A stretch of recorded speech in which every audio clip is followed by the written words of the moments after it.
Pleased to be joined now by lead draft analyst for Pro Football Focus, Trevor Sikkema, who struck while the iron was hot, Steve. In the wake of the Stefon Diggs trade, the guy goes mental and does a 7-round Bills mock draft. He's insane. Trevor, how you doing? This is what this time of year is all about. Anytime any move happens, people are just jonesing for mock drafts. Oh, okay, Stefon Diggs gets moved.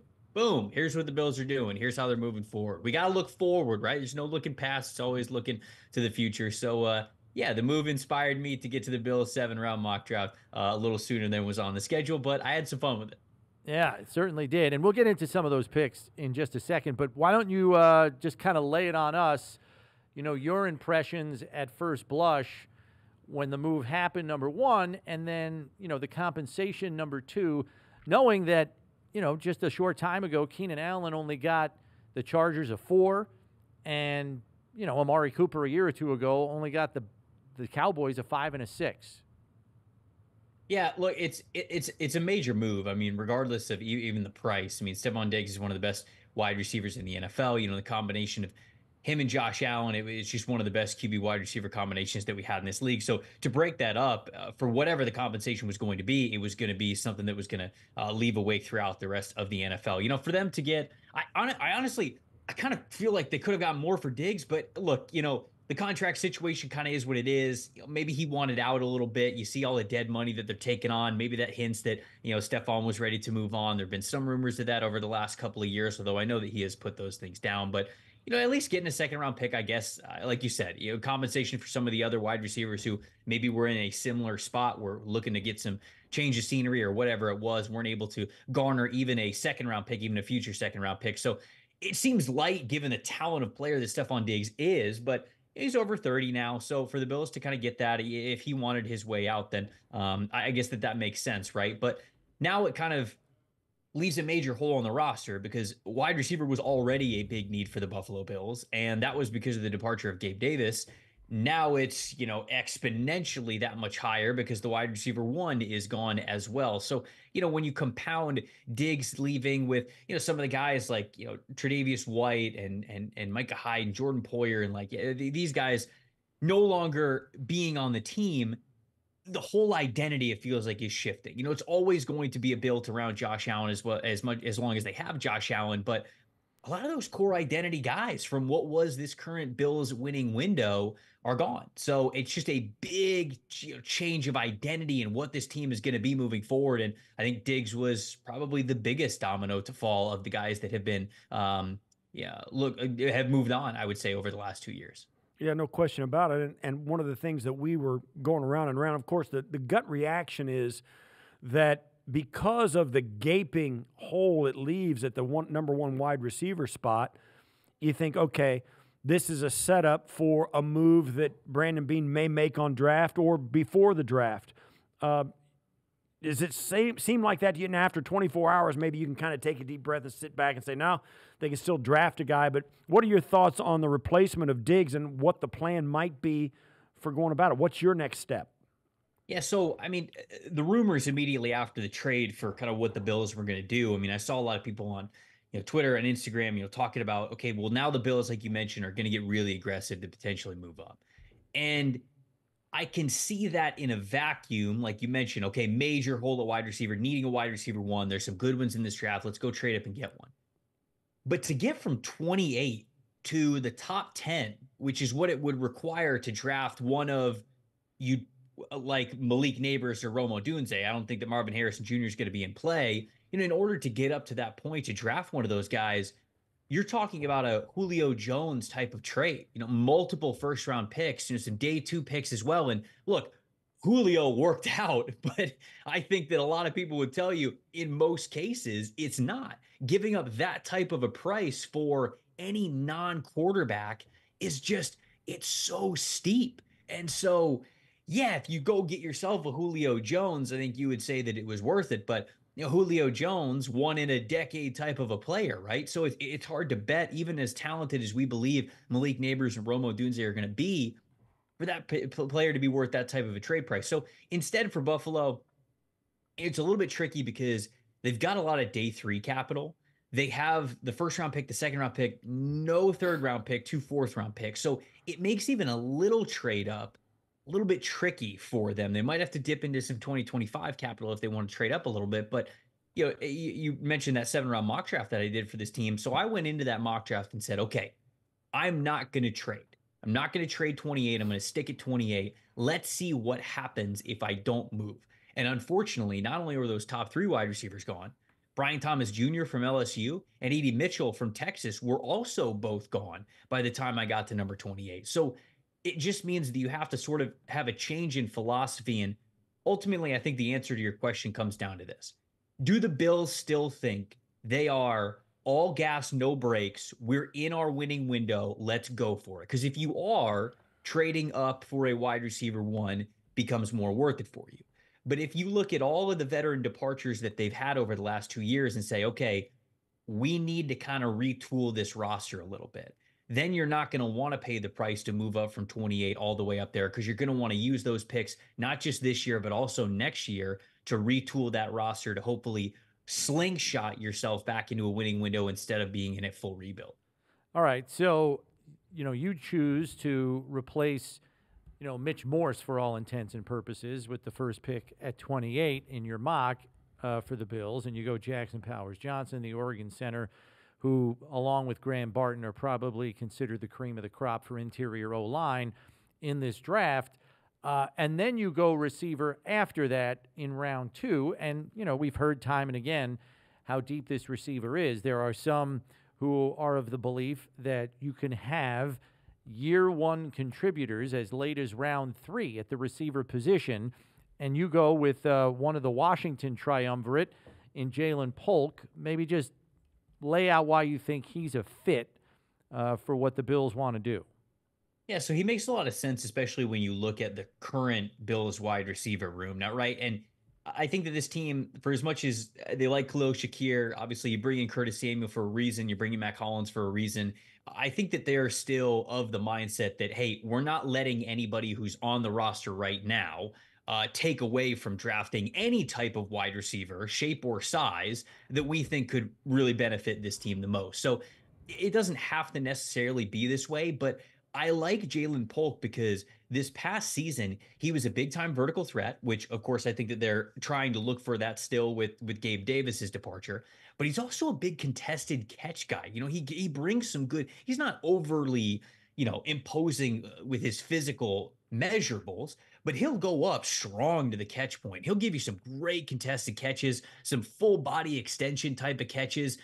He's super, super strong when it comes to corralling things and taking those big hits after he reels the ball in. So that sort of identity as a wide receiver is what I gravitated towards there. There were some other guys that were on there, like his teammate, Jalen McMillan was on the board. Like a Malachi Corley from Western Kentucky was still there. I think that you had, Jamari Thrash from Louisville, who was a nice deep threat himself. Like all those guys were still there, but Polk was the best for me. Oh, I think I should also mention Tez Walker, the vertical threat, the blazing speed vertical threat guy, was also on the board, but I still liked Polk the most because I felt like he brought a contested catch and strength category to this wide receiver room that they don't have right now. So I really like that pairing with Josh Allen.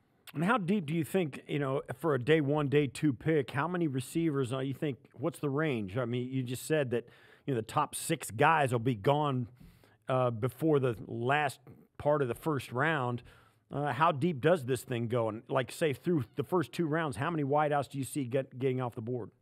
Yeah, I'll just, list off a couple that I've got in my head. I mean, if you go with the 5, so Marvin Harrison Jr., Malik Neighbors, Rome Odunze, that's 3. Brian Thomas Jr. is 4. A.D. Mitchell is 5. Troy Franklin is 6. You got Ricky Pearsall and Lab McConkey. That would be 8.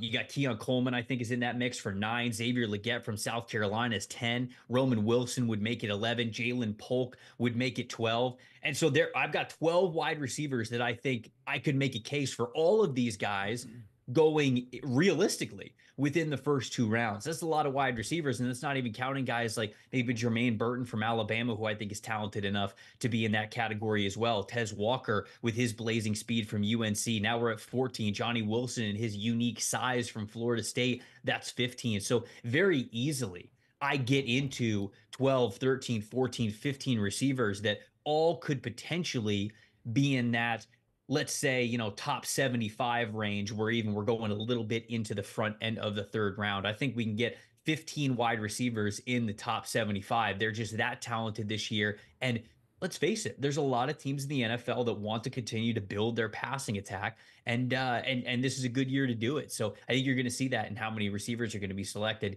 in the top 75 and top 100 as well. So Trevor's got his 7-round mock draft for the Bills. You can head over to PFF's mock draft simulator at pff.com/mock or check out the top prospects in the 2024 NFL Draft on PFF's big board, which Trevor obviously has a major hand in.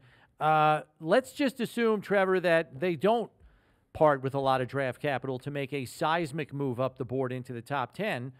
But what about maybe just a slight move into the mid-teens, somewhere in front of maybe Cincinnati, who could be in the market for a receiver at 18. Maybe they do a deal with Jacksonville at 17, a team they did a deal with just last year to move up a spot for Dalton Kincaid, and they move up into that 16-17 category if they see Brian Thomas sliding. Do you see that as maybe a more likely scenario for the Bills if they feel they still have to get that X receiver? Yeah, I think so. And I think that anywhere like late teens, early 20s feels like the sweet spot, right? I mean, if Brian Thomas Jr. is going off the board at, pick 12 and then A.D. Mitchell is coming off the board at 15. I mean, I don't know if you have much of a chance to kind of trade up and get one of those guys, but let's say both or one of them starts falling, you get past Indianapolis sitting there at 15, because I think they could either take a wide receiver or they could take a corner. Let's say that they opt for maybe a cornerback selection. Both of these guys are still on the board by the time we get to Seattle at 16, Jacksonville at 17. I agree with you. Those are two teams that I think would be interested in moving back and picking up some extra draft capital. Cincinnati's sitting there at 18. They could go offensive tackle, although them bringing in Trenton Brown makes it feel like they're going to hone in on one of those wide receivers because they don't know what the future holds entirely with T. Higgins. So I think that's a threat, certainly, for one of those guys to come off the board. But that's really where you got to do it, right? Because you keep getting a little bit further down. Okay, Pittsburgh could easily take a wide receiver. Dallas could easily take a wide receiver. Maybe that would be in the cards for Arizona, even one spot ahead of where Buffalo is currently picking. And so there's a lot of spots where it's a big time threat for one of these wide receivers to go off the board. And so if they really want to get their guy and be confident about it, I think starting to pick up the phone and start to lay the groundwork for those trades with Seattle at 16 and Jacksonville at 17 probably makes the most sense. And then maybe you're getting into, okay, Miami at 21, Philadelphia at 22. Well, obviously it'd be tough to trade with Miami with them being an in-division team, but depending on what happens with the Minnesota Vikings, if they still have the 23rd pick, or maybe they've traded it to go move up to one of these teams, that's kind of where you get some of the flexibility. I think either before the Bengals or sometime after the Steelers, right? If one of those guys is still on the board, then I think you're getting the green light to move up and go get one of them. One of the interesting things is, which of you do you think the teams are the most intent on moving up, and which of the teams are shopping their high pick to get out of there? Like in Arizona at number 4, they've got Kyler Murray, but they've got that wide receiver sitting out there, and they're the one, Larry Fitzgerald was a guy that, they want to replicate that kind of complementary piece. They want to get maybe they'll get Marvin Harrison Jr. at number 4. But, certain teams, it seems obvious, have got, Denver being one of them. They got to get up there to get one of those quarterbacks, or the quarterback that they like. Chicago got a couple of picks in there. They could get a ton of picks to move back. Which of the teams do you think is the most intent on moving into those top picks, and which of those top picks do you think are, we'll take some extra picks and move back? Yeah, I think that when you look at the teams that are very desperate to move up, it's that gauntlet of Minnesota at 11, Denver at 12, Las Vegas at 13. All three of those teams desperately need a franchise type of quarterback to believe in. And unfortunately for them, Chicago's taking a quarterback at 1, Washington's taking a quarterback at 2, and I have a hard time believing that New England's not going to take a quarterback at number 3. So no matter what now, the three of you are bidding against each other for basically one other quarterback that it feels like the NFL believes is worthy of a top 10 pick. So unfortunately, there's only one team that's going to be able to get that. Now, you talked about the Arizona Cardinals. I think they are absolutely a candidate to move back. I think the Los Angeles Chargers at number 5, also a big-time candidate to move back. I wonder if Chicago, since I think they only have four total picks in the NFL draft right now. They have 2 in the first round, but then they have 1 in the third, 1 in the fourth. That's it. And so I wonder if they are comfortable. Like Buffalo has a, because that to me is the most likely spot, right? Like bringing Buffalo back into the conversation. But if Buffalo's sitting there at 28, Buffalo's got all sorts of day 3 capital. Now, to move from 28 to 9, you're talking about, obviously moving pick 28. You're probably giving up a first rounder next year, but you're also going to give Chicago one of your 4th round picks, one of your 5th round picks, maybe your 7th round pick, right? And then Chicago has an actual draft class that they get to sign and have contribute. So that's the spot that's worth it. But then you think to yourself, all right, well, if one of the top receivers, like let's say Romo Dunze, is still on the board at number 9, why didn't Chicago just take it, right? I know they just brought in Keenan Allen. I know they have DJ Moore, but man, you're drafting probably Caleb Williams. Put your foot on the gas, baby. I mean, get the best team you can. So I think that there's that counter argument, but I look at those 3 teams as the ones that are desperate to go up and get a quarterback, with Minnesota, Denver, and Las Vegas. And on the flip side of things too, Denver, you mentioned Denver is going to be super aggressive to go get a quarterback, but the question is, aggressive with what? They've got number 12 this year. They don't have a 2nd round pick this year. So they go all the way, they drop all the way down to the 3rd, and this team's got a lot of roster holes to fill. So are you really about to try to outbid the Minnesota Vikings that have 2 first round picks this year? I mean, in order for Denver to outbid them, they'd have to give 3 first round picks, a 2nd rounder next year. And at that point you go, wait. We just got out of this with the Russell Wilson trade. Do we really want to go back in? So a lot of very fascinating things that could happen with those 3 teams for as desperate as they are for a quarterback. Yeah, I kind of think that they're just going to try to sit tight and hope Michael Penix slips to them, and Minnesota or somebody else gets out of the way and moves up and it to could get be somebody like McCarthy as the 4th quarterback. I think one of the more likely things is that Vegas, New Orleans, or Vegas, Denver, or Minnesota just tries to get to where the Jets are. This 1 pick, right? A little bit of a trade. Just let us flip flop and let us get ahead of Denver or Vegas jump ahead of Minnesota, just to get that next guy, and just so they get the first pick of whoever's next on the quarterback list. I think that might be a spot where the draft really gets a jockeying point. Yep. Trevor, real quick, last one I've got for you is, concerning your 7-round mock for the Bills post Diggs trade. There are many that feel, and this is understandable, that Bills fans want him to address wide receiver right away, round 1, make it happen, whatever. You kind of laid out some ways in which that may not happen. I think whether they address one in round 1 or not, they got to come out of this draft with more than one.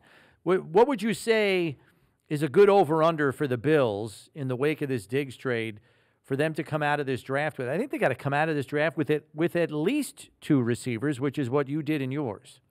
Yeah, I think the same. I think the over-under has got to be at 2.5, right? I mean, it's 2 or 3 of these guys. Now, it just depends how many rookies they really want to carry, because as much as you'd love to say, hey, let's get some new life in here, let's get some youth in here, carrying 3 rookie wide receivers would be a tall task for you. So it's just a lot of a lot of learning, a lot of the nuances of playing the position at the pro level that these guys are all going to have to learn, that you might not have to teach even a guy who's been in the league just 1-2 years, something like that. So carrying a lot of rookies is more challenging than I think people like myself who play a lot of Madden would kind of believe that it is. There's a lot of underlying things that comes with carrying a lot of rookies. So I think the over-under is right at 2.5, but I don't think that they would do more than 3.